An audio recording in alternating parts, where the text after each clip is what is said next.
Video like जरूर कर लीजिए और ऐसे वीडियो लगातार फ्री में पाने के लिए चैनल को तुरंत सब्सक्राइब कर लीजिए और बेल आइकन को जरूर टैप कर लीजिए ताकि आगे भी सारे वीडियो आपको मिलते रहे। यूट्यूब में फॉलो करते हैं तो प्लीज ये वाला फ्री टेलीग्राम चैनल जरूर ज्वाइन कर लीजिएगा। सारे नोटिफिकेशन सारे अपडेट यहीं पे आते हैं, ध्यान रखिए।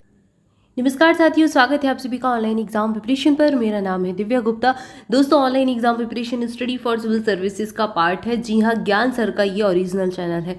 दोस्तों, आज की वीडियो में हम बात करेंगे उत्तर प्रदेश की। उत्तर प्रदेश को आज हम जानेंगे, उत्तर प्रदेश का मैप देखेंगे और साथ ही साथ कुछ महत्वपूर्ण तथ्यों को कवर करेंगे। राजधानी परिवर्तन भी देखेंगे, साथ ही साथ देखेंगे उत्तर प्रदेश को उत्तर प्रदेश नाम कब मिला और इससे पहले पूर्व में उत्तर प्रदेश को किस नाम से जाना जाता था। सारे ही तथ्य महत्वपूर्ण हैं और एग्जाम में पूछे जाने वाले प्रश्न हैं। ये जो वीडियो है इससे आपके 6 से 7 प्रश्न कवर होने वाले हैं जो एग्जाम में पूछे जाते हैं। और एक तरीके से आप यूपीपीएससी की अगर तैयारी कर रहे हैं, आरओ का एग्जाम देने वाले हैं, यूपी ट्रिपल एससी की तैयारी कर रहे हैं, उन सबके लिए बहुत इंपॉर्टेंट वीडियो ही आपका रहेगा क्योंकि यहाँ पर आपके कई सारे टॉपिक कवर हो जाएंगे। तो आइए चलिए शुरुआत करते हैं हम। सबसे पहले आप ध्यान से देख लीजिए उत्तर प्रदेश का मैप। ये है उत्तर प्रदेश का मानचित्र। उत्तर प्रदेश कौन कौन से राज्यों से सीमा छुपाता है या फिर कहे कौन कौन से राज्यों से उत्तर प्रदेश की सीमा लगती है। तो यहाँ पर देखिए, एक तो आपको मिल जाएगा दूसरा देश विदेश, यानी कि एक आपको अंतर्राष्ट्रीय सीमा नेपाल से मिल जाएगी। तो ये उत्तर प्रदेश की लगती है। अब कौन कौन से यहाँ पर जिले लगते हैं ये देख सकते हैं आप। उत्तर प्रदेश के पीलीभीत, खीरी, बहराइच, श्रावस्ती, बलरामपुर, ये सारे नेपाल से छू रहे हैं। इसके बाद उत्तर प्रदेश से अलग होकर निर्माण हुआ था उत्तराखंड राज्य का। सन 2000 में उत्तर प्रदेश से उत्तराखंड राज्य बन गया था और यहाँ पर अभी वर्तमान में इसके 13 जिले हैं। उत्तर प्रदेश में 75 जिले हैं। तो इसको याद रखना है, उत्तराखंड से तो सीमा लगेगी ही लगेगी क्योंकि ये हमारा ही भाई है, यहीं से निकला हुआ है। इसके बाद एक दूसरा राज्य हरियाणा से सीमा लगती है। हरियाणा से कौन कौन से उत्तर प्रदेश के राज्य छूते हैं तो सहारनपुर, शामली, बागपत और यहाँ गौतम बुद्ध नगर, ये सब हरियाणा से उत्तर प्रदेश की सीमा लग रही है। अब इसके बाद राजस्थान से मथुरा और आगरा, ये राजस्थान से सीमा छुपाते हैं। सबसे ज़्यादा उत्तर प्रदेश की जो सीमा लगती है वो है मध्य प्रदेश से। मध्य प्रदेश से सबसे ज़्यादा सीमा साझा करता है उत्तर प्रदेश। तो यहाँ पर कौन कौन से राज्य हैं उत्तर प्रदेश की जो मध्य प्रदेश से सीमा साझा करते हैं, कौन कौन से जिले हैं। तो यहाँ पर देखिए इटावा लग रहा है, आगरा का कुछ भाग लग रहा है, जालौन है, झांसी है, ललितपुर है, यहाँ पर महोबा देखिए, बांदा, चित्रकूट और ये प्रयागराज हो जाएगा। इसके बाद यहाँ पर थोड़ा सा सोनभद्र और मिर्जापुर, ये सारी जो है इनकी सीमा मध्य प्रदेश राज्य से लग रही है और सबसे ज़्यादा लंबाई जो है मध्य प्रदेश से ही है और सबसे ज़्यादा जिले भी मध्य प्रदेश से सीमा साझा करते हैं उत्तर प्रदेश के।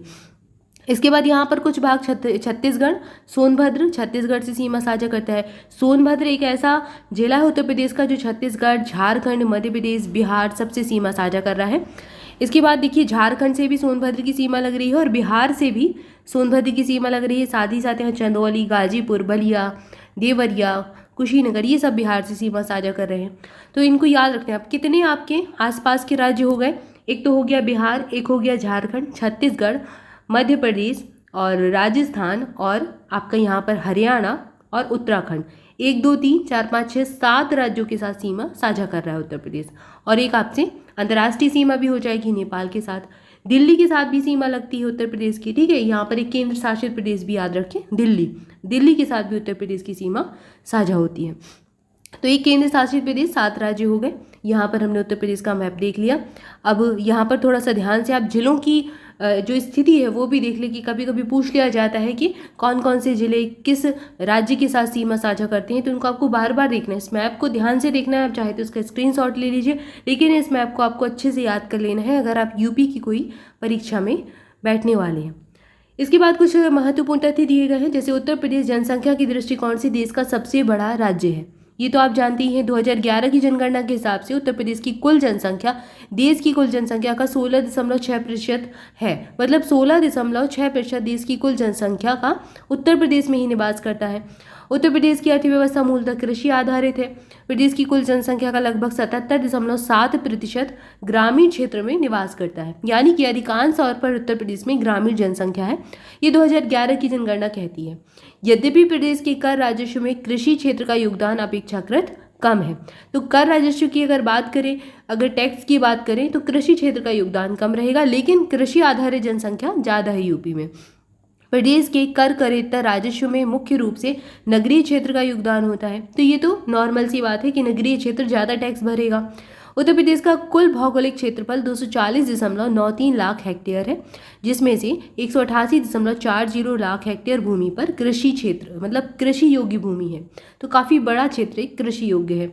इसमें से 165.42 लाख हेक्टेयर क्षेत्रफल पर कृषि कार्य किया जाता है। तो इन छोटे छोटे तथ्य हैं, लेकिन याद रखना है क्योंकि ये एग्जाम में पूछे जाते हैं। यूपीपीएससी भी ऐसे प्रश्नों को पूछता है और यूपी ट्रिपल एससी पीटी में भी ऐसे प्रश्न पूछे जाते हैं। अब बात करते हैं उत्तर प्रदेश की संरचना अंग्रेजी शासनकाल में कैसी थी, यानी कि उत्तर प्रदेश का जो नाम है ये उत्तर प्रदेश का पड़ा या फिर पूर्व में उत्तर प्रदेश को किस नाम से जाना जाता था।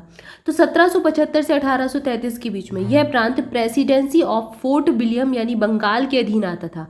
1834 के समय यह presidency of Fort William Bengal से अलग करके governor sir Charles Theophilus Metcalfe 14 नवंबर 1834 के अधीन रखा गया। इसका मुख्यालय और राजधानी इलाहाबाद कर दिया गया। इस प्रांत का नाम आगरा प्रेसिडेंसी कर दिया गया। तो 1834 में उत्तर प्रदेश को आगरा प्रेसिडेंसी कहा जा रहा था। उसके पहले ये बंगाल के अधीन आ रहा था। इसके बाद 1836 का समय आता है, 2 साल बाद ही यह प्रांत सर चार्ल्स थियोफिशल मेटकॉफ 1 जून 1836 लेफ्टिनेंट गवर्नर के अधीन कर दिया और इसका नाम नॉर्थ वेस्टर्न प्रोविंसेंस रखा गया और इसकी राजधानी इलाहाबाद से बदलकर आगरा कर दी। इसके बाद 1856 में अवध अंग्रेजी राज्य में मिला लिया गया और major general sir James Outram chief commissioner 1 फरवरी 1856 के अधीन इसको रख दिया गया। 1858 में जब 1857 की क्रांति हुई तो उसके बाद क्या हुआ, 1858 में इस प्रांत की राजधानी आगरा से बदलकर फिर से इलाहाबाद कर दी। तो ये राजधानी स्थानांतरण ये पूछे जाते हैं ऐसे प्रश्न कि आगरा से इलाहाबाद कब की, इलाहाबाद कब थी, तो इनको याद रखना है। 1836 में इलाहाबाद से बदलकर आगरा कर दी। उसके पहले 1834 में इलाहाबाद राजधानी रही उत्तर प्रदेश की। 1858 में वापस से इलाहाबाद होगी। फिर 1877 में अवध के जिले नॉर्थ वेस्टर्न प्रोविंसेस में मिला दिए गए और इसका नाम बदल कर अब क्या कर दिया, north western provinces and Awadh. तो ये अवध के नाम से जाना जाने लगा। 1877 में अवध के जिले नॉर्थ वेस्टर्न प्रोविंसेस में मिला दिए गए और इसका नाम बदलकर ये रख दिया गया। इसके बाद 1902 में क्या हुआ, इस प्रांत का नाम United provinces of Agra and Awadh रखा गया। अब ये नाम रख दिया। फिर 1902 के बाद 1937, अब ये याद रखना है 1937 से प्रश्न बने हैं, इसका नाम यूनाइटेड प्रोविंसेस रखा गया। फिर 1949 में, अब यहाँ पर हमें आज़ादी मिल चुकी थी, 1949 में यूनाइटेड प्रोविंसेस में जिला रामपुर, टिहरी, गलभार और जो कि अभी वर्तमान में ये उत्तराखंड में आता है और बनारस स्टेट, इन सबको शामिल कर दिया गया। 1950 में इसका नाम बदलकर इस प्रांत का नाम कर दिया उत्तर प्रदेश। तो अब 24 जनवरी 1950 का समय था जब उत्तर प्रदेश को अपना नाम मिला, वर्तमान नाम उत्तर प्रदेश रखा गया। सन 2000 में फिर उत्तर प्रदेश से अलग करके उत्तरांचल बना दिया, जिसको वर्तमान में उत्तराखंड नाम से जाना जाता है। तो यहाँ पर फिर उत्तराखंड की रचना होती है। तो ये उत्तर प्रदेश का पूरा स्वरूप है कि उत्तर प्रदेश नाम कब पड़ा, उत्तर प्रदेश को पहले क्या कहते थे, अंग्रेजी शासनकाल में उत्तर प्रदेश किस नाम से जाना जाता था। तो ये सारी स्थिति हमने यहाँ पर जान ली। इसके बाद उत्तर प्रदेश का नाम, चिन्ह, राजधानी, गठन देखते हैं। उत्तर प्रदेश राज्य का गठन आपने देख लिया कब हुआ, 24 जनवरी 1950 को हुआ। फिर पुनर्गठन राज्य का कब होता है, 1 नवंबर 1956 को होता है। फिर राज्य का विभाजन कब हुआ, 9 नवंबर सन 2000 को 13 जिलों को काटकर उत्तराखंड बना दिया और वर्तमान में उत्तर प्रदेश में 75 जिले बचे। इसके बाद राजकीय भाषा उत्तर प्रदेश की क्या है, हिंदी और उर्दू है। हिंदी अक्टूबर 1947 में अपनाई गई और उर्दू को 1989 में अपनाया। राजकीय पशु उत्तर प्रदेश का बारहसिंगा है। राजकीय पक्षी सारस या फिर क्रॉच कहा जाता है इसको। राजकीय वृक्ष हमारा अशोक है और राजकीय पुष्प उत्तर प्रदेश का पलास या फिर टेंशु का फूल जिसको कहा जाता है। अभी इस समय ये काफ़ी जो निकल गया है पहले पूर्व का महीना, इस समय काफ़ी ये फूल लदे होते हैं। जो इसके पेड़ होते हैं पलास के फूल से बिल्कुल लदे हुए पाए जाते थे। इसके बाद राजकीय चिन्ह क्या है, राजकीय चिन्ह है एक व्रत में 2 मछली और एक तीर धनुष। इस चिन्ह को 1938 में स्वीकृत किया था। राजकीय खेल कौन सा है, तो उत्तर प्रदेश का राज्य खेल हॉकी हो जाएगा। ये सारे तथ्य महत्वपूर्ण हैं। 2-3 यहाँ पर हमने सारी चीज़ें 2-3 टॉपिक देख लिए। एक तो राज्य का छोटा सा परिचय देख लिया, चिन्ह, राजधानी, और साथ ही साथ हमने देख लिया उत्तर प्रदेश के नाम देख लिए और उत्तर प्रदेश की अवस्थिति देख ली। सारे टॉपिक इंपॉर्टेंट है और एग्जाम में पूछे जाने वाले हैं। इनसे प्रश्न बनते हैं हर एग्जाम में। तो इस टॉपिक को बहुत ध्यान से देखना है और 1 से 2 बार रिवीजन करना है ताकि आपको चीज़ें याद हो जाए। तो आज की वीडियो में इतना ही। हमारे पेड बैचेस से जुड़ने के लिए इन नंबर्स पर कॉल करके जानकारी ले सकते हैं। यूपीपीएससी प्रीलिम्स के लिए, यूपीपीएससी मेंस के लिए हमारे कंप्लीट बैचेस स्टार्ट हो चुके हैं, जिसमें प्रैक्टिस क्विज, टेस्ट सीरीज सब कुछ अवेलेबल है। मेंस का भी हमारा एक नया बैच स्टार्ट हुआ है, जिसमें आपको पर्सनल गाइडेंस दिया जाएगा। आंसर राइटिंग प्रैक्टिस के साथ ही आपको बिल्कुल पूरा गाइडेंस मिलेगा। लेटेस्ट पैटर्न और सिलेबस के हिसाब से आंसर राइटिंग करवाई जाएगी और बायलिंगुअल सारी चीज़ें अवेलेबल हैं। तो ज्वाइन करने के लिए इन्हीं नंबर्स पर कॉल करके जानकारी ले सकते हैं।